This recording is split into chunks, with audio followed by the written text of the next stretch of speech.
Jaio aurreko programaketa. Etapa hau familia iluministek soilik daramate aurrera. Ezin hobeto dago egiaztaturik. Fetu batek ikusi, entzun, sentitu eta baita maila primitibo batean ikasi eta emozionalki sentitu ere. Fetuan oinarria etorkizunean izango duen hortasunerako eratzen da. Eta amaren sentimenduek eraketa honi eragin diezaiokete.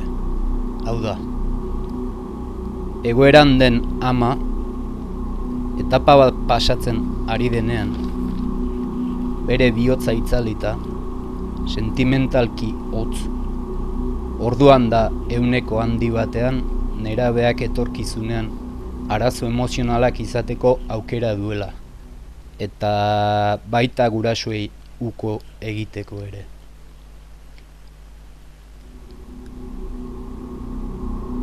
Jaiotzeke denarentzat, traumarik okerrena amak sufritzea da. Fetua amatasunaren maitasunezko armarriaz inguratua denean, babestua sentioi da. Armarria hausteko modua ama traumatizatzea da. Honi jarraiki, aurrak, amaren beldurra sentidu. Bereizketa eraginez. Maiz dute ama, basoan, ordu edo egunetarako bakartzen. Desesperazioa fetuari iristen zaio. Traumatizatua geratzen delarik. Naiz ez duen trauma maila bera, jaio aurrekoa zuzenean traumatizatzen dute. Hau burutzeko, erak oso errazak dira. Nahikoa da, argi ultra indartsu bat fetuari zuzentzea, traumatizatu dadin. Izan ere, argiarekin kontaktuan sartzen den lehen unea, horren da bortitza. Beste era bat erabili ohi dutena, bereizketa eragiteko, hori musika bidezkoa izanen da.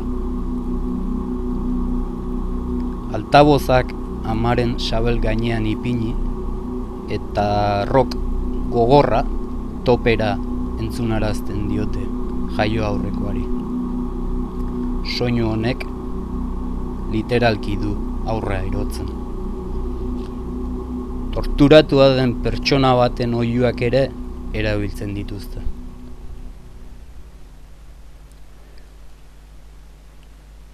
Ritual satanikoak ere jaio aurretik jasanarazten dizkiote.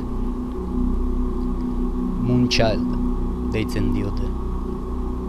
Erritual gehienetan bezala, sakrifizio humanoa halabeharra izan da noski. Aurra ohitzen joatea da helburua.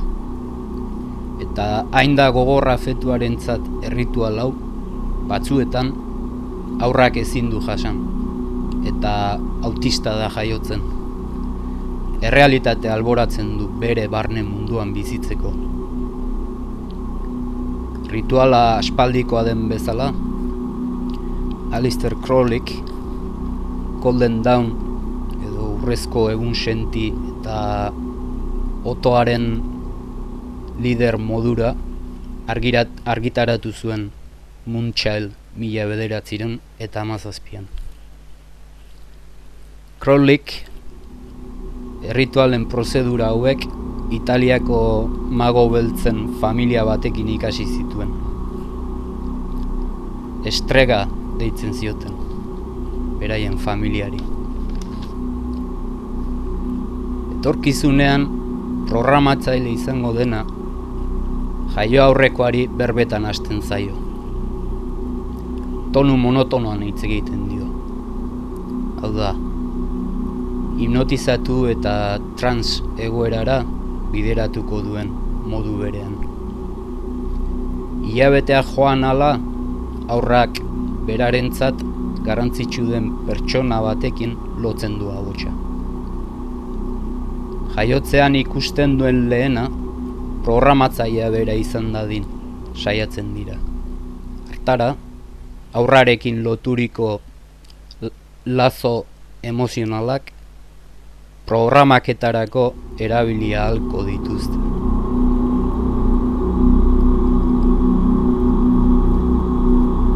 Halako tratu krudela jasan duten aurren sufrimendua ikaragarria izan da. Eta gaur egunean ere izanen.